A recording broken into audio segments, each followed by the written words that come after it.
மழை பெய்யறதுனால நம்ம வந்து மாடி தோட்டத்துக்கு அந்த அளவுக்கு தண்ணி வந்து ஊத்துற வேலை இல்ல இல்லையா?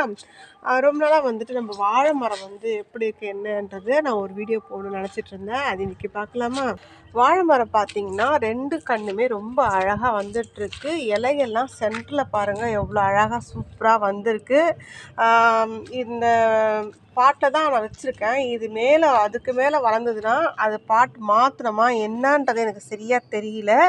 ஆனா வந்து மாத்தணும்னு நெனைக்கிறேன்.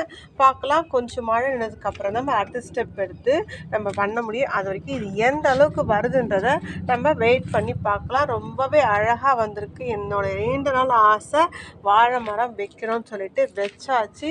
வச்ச நேரம் மழையும் சூப்பரா வந்துட்டுருக்கு. மக்களே எல்லாரும் ரொம்ப ஜாக்கிரதையா இருங்க. மழை பெய்யும்ன்னு சொல்லிட்டு இருக்காங்க. குழந்தைகள், குடும்பத்தினரோடு எல்லாருமே வந்து ரொம்ப கேர்ஃபுல்லாக இருங்க.